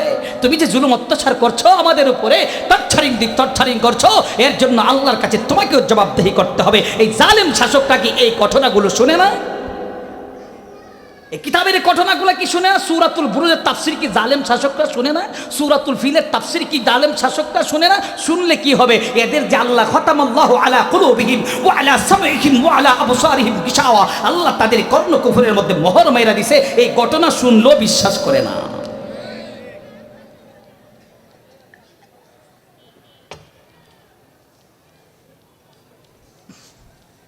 আমার ভাইয়ারা, বাদশাহ আবার 10 জন সাহাবীর মধ্য থেকে একজন সাহাবীকে ধরে এনে তৈলের মধ্যে ছেড়ে দিলেন। ওই সাহাবী দুনিয়ার বুক থেকে বিদায় হয়ে গেলেন, শাহাদাত বরণ করলেন। লিডার আব্দুল্লাহ ইবনে হুযাফা রাসূলের সাহাবী, চোখ থেকে ঝরঝর করে পানি পড়ছে। বাদশাহ ডাক দে, আব্দুল্লাহ ইবনে হুযাফা, বুঝতে পেরেছি তোমার মনটা নরম হয়ে গেছে, তুমি এখন ইসলাম ধর্ম ছেড়ে দিবে। বলো আব্দুল্লাহ ইবনে হুযাফা আমাদের ধর্ম গ্রহণ করবে কিনা, ইসলাম ধর্ম ছাড়বে কিনা? আব্দুল্লাহ ইবনে হুযাফা রাদিয়াল্লাহু তাআলা ডাক দেয়, বাদশাহ, ও বাদশাহ, তোমার এই তৈলের বয়ে আগুনের বয়ে চোখ থেকে ঝরঝর করে পানি পড়ে না। তুই মনে মনে ভাবতেছ তোমার এই তৈলের বয়ে আগুনের বয়ে চোখ থেকে ঝরঝর করে পানি পড়ছে। না রে বাদশাহ, না, আমার চোখ থেকে ঝরঝর করে পানি পড়ছে। আমি দেখতেছি আমার সাথী আগুনের মধ্যে ঝাঁপ দিতে দেরি হয়েছে, তৈলের মধ্যে পড়তে দেরি হয়েছে, কিন্তু আমার ওই সাথী তৈলটাকে আল্লাহ জান্নাতের বাগিচা বানাইতে দেরি হয় না। আমার মনে দুঃখ, আমার মনে কষ্ট, আমার মনে দুঃখ, আমার মনে দুঃখ হলো আমি লিডার হয়ে, সেনাপতি হয়ে আমি আগে জান্নাতে যেতে পারলাম না, আমার সাথী হয়ে আমার আগে জান্নাতে চলে গেছে, এই জন্যে আমার চোখ থেকে ঝরঝর করে পানি পড়ছে। ভাইয়ারা আমার, আল্লাহ বলেন লাকাদ খালাকানাল ইনসানা ফি আহসানি তাকওয়িম। মানুষে বড় আদর করে তোরে আমি বানাইলাম, তুই বুঝোস না আমি আল্লাহ তোরে কত আদর করে বানাইছি। 4টা জিনিস আমি আল্লাহ নিজের হাতে বানাইলাম, আর যা দেখো তোমাদের চোখের সামনে আছে কোনোটাই আমি নিজের হাতে বানাই নাই, সবগুলো আমি বলছি আর হয়ে গেছে। আমি বলছি কোন হয়ে গেছে, ফায়াকুন। আমি খালি বলছি সাগর হয়ে যা হয়ে গেছে, আমি বলছি পাহাড় হয়ে যা হয়ে গেছে, আমি বলছি আসমান হয়ে যা হয়ে গেছে, সব হয়ে গেছে, কিন্তু 4টা জিনিস আমি আল্লাহ নিজের হাতে বানায়া দিছি। জুরে কন্যা সুবহানাল্লাহ। 4টার আলোচনা করতে পারবো না, আমার সময় হলো 9টা পর্যন্ত। বাজে কয়টা বাজে দেখো তো, কয়টা বাজে? কয়টা? 9টা 4 বাজে গেছে। তা আমি তো তাফসিরে কিছুই না হলো। ভাইয়ার আমার, তাহলে ইব্রাহিম খুবই ব্যস্ত করি আসার আগ পর্যন্ত চলবো কি কোন চলবো? এখন ব্যস্ত করে যদি আসে 1 ঘন্টা পরে, হুজুর আপনি 1 ঘন্টা চালাবেন, এরপরে আবার ইলিয়াসুর রহমান জিহাদি না দয়া করি, ইলিয়াসুর রহমান জিহাদি বলবে আমার যদি 9টার ভিতরে না দেওয়া হয় আমি যাবো গা। তখন কি করবেন? 9টার ভিতরে না দিলে আমি যাবো গা। ভাইয়ের আমার, ভালো করে বুঝবেন, মনোযোগ সহকারে শুনবেন। আল্লাহ রাব্বুল আলামিন 4টা জিনিস বানাইলেন নিজের হাতে। আল্লাহ কোরআনের মধ্যে বলছেন, কসমকে বলতেছি আমি আল্লাহ মানুষের এই জায়গাটা নিজের হাতে বানাইছি। আল্লাহ একটা মাত্র প্রাণ থেকে আমাকে বানাইলেন, আপনাকে বানাইলেন, সেই প্রাণটাকে আল্লাহর কোরআন বলছে, ইয়া আইয়ুহান নাসুত্তাকু রাব্বাকুমুল্লাযী খালাকাকুম মিন নাফসিন ওয়াহিদাতিন ওয়া খালাকা মিনহা যাওজাহা ওয়া বাসসা মিনহুমা রিজালান কাসীরান ওয়া নিসা। একটি মাত্র প্রাণ থেকে আল্লাহ আমাদেরকে বানাইলেন। সেই প্রাণটা কি? আমাদের বাবা হলো আদম, আমাদের বাবা ছিল জান্নাতে, আমাদের বাড়িও জান্নাতে, আমরা যাব জান্নাতে। কিছুদিনের জন্য আল্লাহ আমাদেরকে দুনিয়াতে পাঠাইছে। যেটা কন্যা সুবহানাল্লাহ। আমাদের বাবা জান্নাত থেকে আসছে, আল্লাহ মাটি দ্বারা আদম বানাইলেন, কিন্তু আমাদেরকে আল্লাহ কিভাবে বানাইলেন? মা বাবার মাধ্যমে নাপাক একটা পানি দ্বারা বানাইলেন। আল্লাহ কেন এটা নাপাক পানি দিয়ে আমাদেরকে বানাচ্ছেন? এইটারও একটা কারণ আছে কিনা নাই? আল্লাহ আদমরে বানাইলেন মাটি দ্বারা, আর আমাকে আপনাকে বানাইলেন নাপাক পানি দ্বারা। আল্লাহ আমাকে আপনাকে নাপাক পানি দ্বারা কেন বানায়, আর আদমকে আল্লাহ যে মাটি দ্বারা বানাইছে? সহিহ riwayat বলে দিয়ে যায়, আল্লাহ যখন ইচ্ছা করলেন, ওয়াইজ ক্বালা রাব্বুকা লিল মালাইকাতি ইন্নী জাইলুন ফিল আরদি খলিফা। আল্লাহ যখন ইচ্ছা করলে আল্লাহর খলিফা পৃথিবীতে পাঠাবে, আল্লাহর প্রতিনিধি পাঠাবে। আল্লাহ ফেরেশতাদেরকে ডাক দিল, আমার ফেরেশতারা, আমি আল্লাহ ইচ্ছা করলাম আমার প্রতিনিধি পৃথিবীতে পাঠাবো। আমি আল্লাহ মাটি দ্বারা আদম বানাবো, এই মাটির তৈরি মানুষকে আমি আল্লাহ পৃথিবীতে পাঠাবো। আল্লাহ পাঠাইলেন জিব্রাইল, যাও এক মুষ্টি মাটি নিয়ে আস। কয় মুষ্টি? এক মুষ্টি মাটি নিয়ে আস। আপনাদের মাদ্রাসায় কিতাবখানা আছে কিনা আমি জানি না। কিতাবখানা আছে, কতটুকু পর্যন্ত আছে? কাঠিয়া পর্যন্ত আছে। ষষ্ঠ শ্রেণীতে একখানা কিতাব আছে, ফার্সি কিতাব। কিতাবটার নাম হলো পান্দেনামা। এই কিতাবটা মাদ্রাসায় পড়াই কিনা এখন জানি না। হামদে বেহর মোর খুদায়ে পাকেরা, আকে ইমা দাদে মুস্তে খাকেরা। পান্দেনামার কিতাবের প্রথম নাম্বার সেট। এক মুষ্টি মাটি দ্বারা আদম বানাইলেন। কেমনে আল্লাহ আদম বানাইলেন? আল্লাহ কয়, জিব্রাইল, কোরআন যেমন আল্লাহ যেমন চারখানা কিতাব বানাইলেন বড় বড়, এমন চারজন ফেরেশতা আল্লাহ বানাইলেন বড় বড়। একজন ফেরেশতার কাজ হলো ওহী নিয়ে আসা, আর একজন ফেরেশতার কাজ হলো বৃষ্টি দেওয়া, আর একজন ফেরেশতা বসে আছে সিংহের মধ্যে ফু দিবে, আর একজন ফেরেশতাকে আল্লাহ নিয়োজিত করছে যে এই মাটি দ্বারা মানুষ বানাইলো, এই আদমের সন্তানগুলো রূহগুলো নেওয়ার জন্য আল্লাহ একজন ফেরেশতা বানাইছেন। এই ফেরেশতার নাম হলো মালাকুল মউত আজরাইল। আল্লাহ ইচ্ছা করলেন মানুষ বানাবে। জিব্রাইল, যাও এক মুষ্টি মাটি নিয়ে। জিব্রাইল আসলে এক মুষ্টি মাটি নেন। জিব্রাইলকে আল্লাহ বানাইছে, মাটি কে বানাইছে? জোরে কর না, কে বানাইছে? মাটি আল্লাহ বানাইছে। মাটি কান্দে। জিব্রাইল মাটি নিতে পারে না। আল্লাহকে গিয়ে আল্লাহ, আমি তো মাটি আনতে পারি নাই, তুমি মাটি দ্বারা আদম বানাইবা, কিন্তু আমি তো মাটি আনতে পারি নাই। কেন পারো নাই? মাটি কান্দে, এই জন্য আনি নাই, মায়া লেগে গেছে। আল্লাহ কো, জিব্রাইল পারে না, ইসরাফিল যাও। ইসরাফিলও ফিরে আসলো, পারে না, মায়া লেগে গেছে। আল্লাহ কো, যাও মিকাইল, তুমি যাও। মিকাইলও ফিরে আসলো, মিকাইলেরও মায়া লেগে গেল, মিকাইল নিতে পারে না। আল্লাহ কো, আজরাইল, শেষ মুহূর্তে তুমি যাও। আজরাইল যাই, মাটি কান্দে। আজরাইল কো, মাটি রে, কাঁদলে কোনো কাজ হবে না রে মাটি, তোমারে বানাইছে আল্লাহ, আমারেও বানাইছে আল্লাহ। আমার আল্লাহর হুকুম, তোমার কাছ থেকে আমি এক মুষ্টি মাটি নিয়ে যাব, কাঁদলে কোনো কাজ হবে না। তাফসীরের মধ্যে আসছে, আজরাইল আলাইহিস সালাতু সালাম এক মুষ্টি মাটি নিলেন।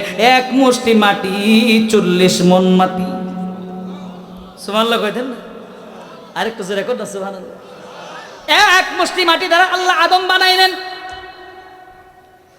আল্লাহ বলে দিল, আজরাইল, তোমার তো মায়া দয়া কম, যেহেতু তুমি ওই মাটি নিয়ে আসছো, মায়া দেয়া যেহেতু কম, এই যে আদম বানাইতেছি, আদমের রুচি নাই, আদমের কোটি কোটি সন্তান আমি আল্লাহ পৃথিবীতে পাঠাবো। এদের ভিতরে আমি আল্লাহ রূহ দিব, আমি আল্লাহ তাদের ভিতরে আত্মা দিব, কলির রূহ মিন আমরি রব্বি। রূহটা হলো আল্লাহর একটা আদেশ। আল্লাহ আদেশ করলে ভিতরে যায়, আল্লাহ আদেশ করলে ভিতর থেকে বের হয়ে যাও। এই আদমের সন্তানের ভিতরে আমি আল্লাহ রূহ দিব, আর তোমার কাজ হলো এই আদমের সন্তানগুলো রূহ তুমি নিয়ে আসবা। যেহেতু তোমার মায়া দেয়া নাই, আমি আল্লাহ তোমার নাম দেয়া দিলাম, উপাধি দেয়া দিলাম, তুমি শুধু আজরাইল না, আজকে থেকে তুই মালাকুল মউত আজরাইল, তুমি হলো মৃত্যুর ফেরেশতা। কি ফেরেশতা? মৃত্যুর ফেরেশতা। তুই মানুষের ভিতর থেকে রূহ নিয়ে আসবা। এখন মানুষ মারা যায়, আজরাইল আল্লাহ, মানুষ তো আমারে বকবো, আমারে বকা দিব, আজরাইল এত খারাপ, আমার ছেলেটারে নিয়ে গেল, আজরাইল এত খারাপ, আমার আব্বারে নিয়ে গেল, আজরাইল এত খারাপ, আমার মেয়েটারে নিয়ে গেল, আমার ছেলেটারে নিয়ে গেল, আমার মারে নিয়ে গেল। আল্লাহ ডাক দেখো, আজরাইল, না না না, তোমার দোষ দিতে পারবে না। আমি আল্লাহ এমন সিস্টেম করে দিব, মানুষ বলবে অ্যাক্সিডেন্ট কইরা মারা গেছে, বাসের অ্যাক্সিডেন্ট কইরা মারা গেছে, মানুষ বলবে লিভার ক্যান্সার হয়ে মারা গেছে, মানুষ বলবে ব্রেন টিউমার হয়ে মারা গেছে, মানুষ বলবে পানির মধ্যে পইরা মারা গেছে। তোমার দোষ দিবে না, সবাই দোষ দিব বাসের টাকের। জোরে কোন ঠিক কিনা? জোরে কোন ঠিক কিনা? আল্লাহ পাঠাইলেন, বানাইলেন মালাকুল মউত। এবার আল্লাহ মানুষ বানাইলেন। এখন আসেন, আল্লাহ কেন এই মানুষের পরে সন্তানাদি আদমের সন্তানগুলো আল্লাহ কেন নাপাক পানি দ্বারা বানাচ্ছে? বানানোর পিছনে কারণ আছে কিনা? না, বহুত তাফসীর হয়ে গেছে। আল্লাহ যে আশরাফুল মাখলুকাত বানাইলেন কেন, ওই জায়গা তো যাই না। আল্লাহ বলেন, আমার ভাইরা মনোযোগ সহকারে শুনবেন, আল্লাহ রাব্বুল আলামিন আমাদেরকে বানাইলেন, আল্লাহর একটা উদ্দেশ্য আছে। উদ্দেশ্য হলো আল্লাহর গোলামি করার জন্য আল্লাহ আমাদেরকে বানাইছে। জোরে কোন সুবহানাল্লাহ।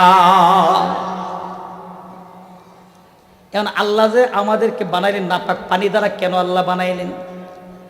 আল্লাহ কো আদমের সন্তানগুলো পৃথিবীতে যাইতে বাহাদুরি না করতে পারে। আমি টাকার মালিক, আমি পৃথিবীর বাদশা, আমি বাংলাদেশের বাদশা, আমি ইন্ডাস্ট্রিজের মালিক, আমি হাজার হাজার কোটি টাকার মালিক। এই বাহাদুরি যেন না করতে পারে, ক্ষমতার বাহাদুরি যেন না করতে পারে, একজন যেন আর একজনের সাথে বাহাদুরি না করতে পারে। আমি এত হাজার হাজার কোটি টাকার মালিক, আমার ক্ষমতা আছে, আমার এ আছে, সে আছে। আল্লাহ কো তোমারেও বানাইছি, রিক্সাওয়ালারে বানাইছি নাপাক পানি দ্বারা, আর তুমি বাদশা, তোমারেও বানাইছি নাপাক পানি দ্বারা। কেউ কাহারও সাথে বাহাদুরি করার কোনো সুযোগ না। যেটা কান ঠিক কিনা? রিক্সাওয়ালা নাপাক পানির তৈরি, প্রেসিডেন্টও নাপাক পানির তৈরি, প্রধানমন্ত্রী নাপাক পানির তৈরি, সব বানাই আল্লাহ নাপাক পানি দ্বারা।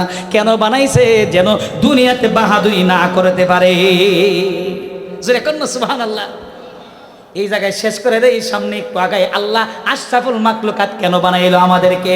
বানানোর কারণ হলো দুইটা, শুধুমাত্র একটা কারণ বললাম। আল্লাহ যে বানাইলেন উদ্দেশ্য আছে, উদ্দেশ্যটা হলো আল্লাহর গোলামি করবার, কারো গোলামি করব। দুই নম্বর, আল্লাহ বলেন তোমাকে আমি বানাইলাম আশরাফুল মাখলুকাত, সৃষ্টির সেরা বানাইলাম, সব বানাইছি তোমার জন্য, তোমারে বানাইছি আমার জন্য। সুবহানাল্লাহ। কর فألهمها فجورها وتقواها قد أفلح من زكاها وقد خاب من دساها। যেরকম আল্লাহু আকবার। মানুষ ফেরেশতাদের চাইতে দামি, আবার এই মানুষ কুকুরের চাইতে নিকৃষ্ট। কোন মানুষ ফেরেশতাদের চাইতে দামি? কোন দিকে যাইতাম তাফসীর লইয়া? মানুষ ফেরেশতাদের চাইতে দামি, আবার মানুষ কুকুরের চাইতে নিকৃষ্ট। কোন মানুষ ফেরেশতাদের চাইতে দামি আর কোন মানুষ কুকুরের চাইতে নিকৃষ্ট জানার দরকার আছে কিনা? না। আমিও তো ফেরেশতাদের চাইতে দামি হতে চাই। আমি যদি ফেরেশতাদের চাইতে দামি হয়ে যায়, তাহলে আল্লাহ আমার জন্য দামি জায়গা রাখছে জান্নাত। আর আমি যদি কুকুরের চাইতে নিকৃষ্ট হই, তাহলে আল্লাহ আমার জন্য রাইখা দিছে জাহান্নাম। আল্লাহ বলেন ফেরেশতাদেরকে আমি আল্লাহ ভালো কাজের জ্ঞান দিছি, এরা শুধু আল্লাহর তাসবিহ আদায় করবে, সুবহানাল্লাহ সুবহানাল্লাহ সুবহানাল্লাহ সুবহানাল্লাহ। ফেরেশতাদের কাজ হলো খালি সুবহানাল্লাহ করবে। এরা শুধু আল্লাহ তাসবিহ আদায় করবে। এরা ভালো কাজের মজা বুঝে, কিন্তু খারাপ কাজের মজা তারা বুঝে না। এদের দ্বারা খারাপ কাজ হয় না। ফেরেশতারা নিষ্পাপ, এরা কোনো খারাপ কাজ করে না। আল্লাহ ফেরেশতা সৃষ্টি করলেন আর ফেরেশতাদেরকে ভালো কাজের জ্ঞান দিলেন, খারাপ কাজের জ্ঞান আল্লাহ দেয় নাই। আল্লাহ কয় এমন প্রতিনিধি পৃথিবীতে পাঠাচ্ছি, ফেরেশতারা শোনো, আমি আল্লাহ এদেরকে ভালো কাজের জ্ঞানও দিছি, আবার আমি আল্লাহ তাদেরকে খারাপ কাজের জ্ঞানও দিছি। ভালো কাজের জ্ঞান পাইয়া যারা ভালো কাজ করবে, এরা ফেরেশতাদের চাইতে দামি হয়ে যাবে। আর খারাপ কাজের মজা পাইয়া যারা খারাপ কাজ করবে, এরা কুকুরের চাইতেও নিকৃষ্ট হয়ে যাবে। আল্লাহ ভালো কাজের জ্ঞান আমাদেরকে দিয়েছেন, খারাপ কাজের যে কি মজা এটাও বুঝি, ভালো কাজের যে কি মজা এটাও বুঝি। বুঝি কি বুঝি না? ভালো কাজের মজা বুঝি, খারাপ কাজের মজা বুঝি। ছোট্ট করে তাফসীরটা করে ফেলি। ভালো কাজের মজা কি? যারা ভালো কাজ করে, যারা আল্লাহওয়ালা, রাত যখন গভীর হয় 3টা বাজে অথবা যখন আজান দেয়, তারা তখন ঘরে থাকতে পারে না। মাইকের আজান তাদের কেন আসতে দেরি হয়? এরা ভালো কাজের মজা বুঝা লাইছে।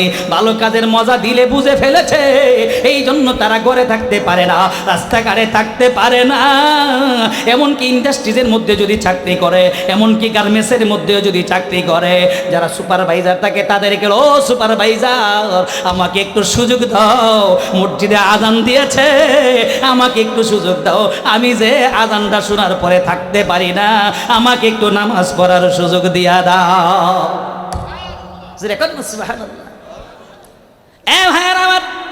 আবার কিছু মানুষ আছে কুকুরের চাইতে নিকৃষ্ট। কুকুরের চাইতে নিকৃষ্ট কারা? কুকুরের একটা স্বভাব আছে, কেউ মাইন্ড করেন না, কষ্ট নিয়েন না। ওয়াজ মানি হলো নসিহত, ওয়াজ মানি হলো উপদেশ, ওয়াজ মানি হলো এখান থেকে কিছু আমল নিয়ে যাব, যে আমলগুলো আমার জীবনে বাস্তবায়ন করব।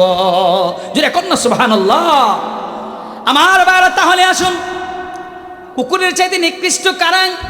কুকুরের চাইতে নিকৃষ্ট তারা যারা কুকুরের মতো প্রস্রাব করে।